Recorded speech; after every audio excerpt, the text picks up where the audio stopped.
नमस्कार सर्वांना, सर्व महिला वर्गांना वटपौर्णिमेच्या हार्दिक शुभेच्छा. आणि आम्ही चाललोत, आमच्या जवळच आहे MIDC, तर तिथे दत्त मंदिर आहे आणि तिथे खूप मोठा वडाचा झाड पण आहे.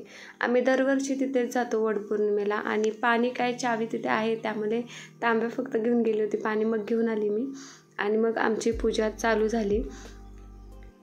तर आज आहे वटपौर्णिमा आणि सर्व ताईंना वटपौर्णिमेच्या हार्दिक शुभेच्छा. आणि प्रत्येक स्त्री आपल्या नवऱ्याच्या उदंड आयुष्यासाठी आणि 7 जन्म हाच नवरा मिळावा याच्यासाठी हा उपवास करतात. तर हा व्लॉग नक्की बघा तुम्ही सर्वांनी आणि सपोर्ट पण सर्वांनी करा. तर आम्ही उशिरा गेलो होतो, त्यामुळे जास्त कोणी नव्हतं. आणि मी, माझे जाऊ आणि माझ्या सासूबाई अशा आम्ही तिघी होतो. आणि अगोदरच 2 ताई होत्या तिथे, त्या वड पूजून बसलेल्या. मग त्यांना बोललो थांबा जरा तुम्ही, कारण का ते वटी भरायचे असतं, त्यामुळे त्यांना मी थांबून घेतलेलं. आणि आम्ही मस्त गडबड नाही, काय नाही, निवांत आमची पूजा झाली मस्त वटपौर्णिमेची.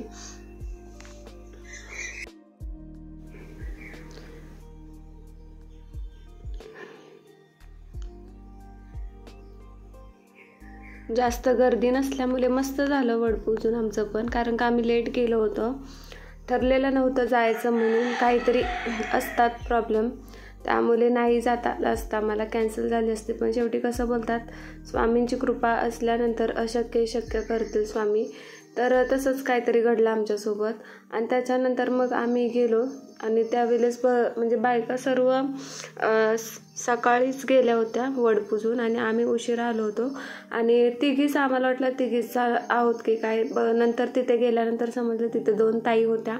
मग त्यांना आम्ही बोललो थांबा जरा 5 मिनटं, आम्ही लगेच वडपूजून घेतो. कारण का ते कसं वट्यात भरायचं असतं, एखादं फळ वट्यात भरायचं असतं सुवासिनीच्या. त्याच्यानंतर मग त्यांना थांबून आम्ही आमची मस्त वडपूजा करून घेतली. तर ही वडपूजा कशासाठी असते, तर आपल्या नवऱ्याच्या उदंड आयुष्यासाठी असते आणि 7 जन्मी हाच नवरा मिळावा याच्यासाठी हा उपवास केला जातो. आणि याच्यात वटसावित्रीची पण कथा आहे, तर ती पण सर्वांना माहिती आहे तुम्हाला वटसावित्रीची कथा. तर खरंच प्रत्येक स्त्री ही आपल्या नवऱ्याला जीव लावत असते आणि त्याच्यासाठीच ती उपवास करत असते. कारण का आयुष्य जगताना हा नवरा हा खरंच महत्त्वाचा असतो आणि नवऱ्याचा सपोर्ट हा कायम महत्त्वाचा असतो.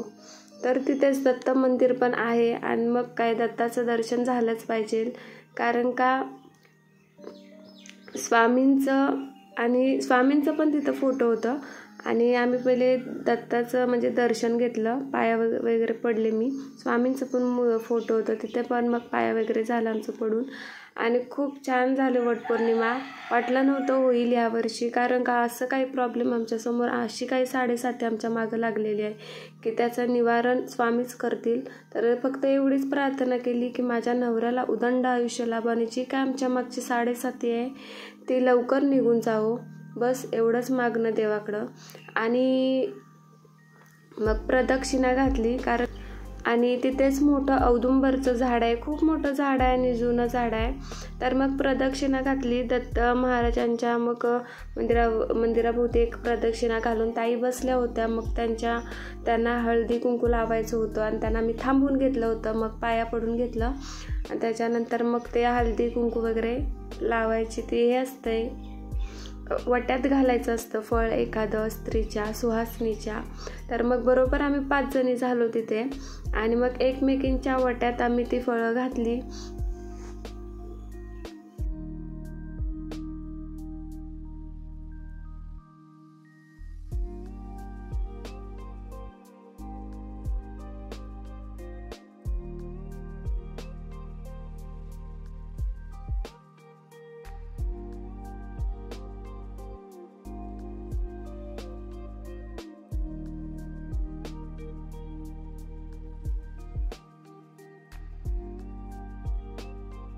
अशा प्रकारे आम्ही वटपौर्णिमा साजरी केली. तर हा व्लॉग तुम्हाला सर्वांना कसा वाटला नक्की सांगा, कमेंट करायला विसरू नका. प्रत्येकाच्या आयुष्यात असतात प्रॉब्लेम, पण करता करविता स्वामी आहेत. चला तर आम्ही जातो आता बॅक आणि पुढचा ब्लॉग नक्की बघा. आणि छान झाली वटपौर्णिमा. कसा वाटला ब्लॉग नक्की सांगा, कमेंट करायला विसरू नका.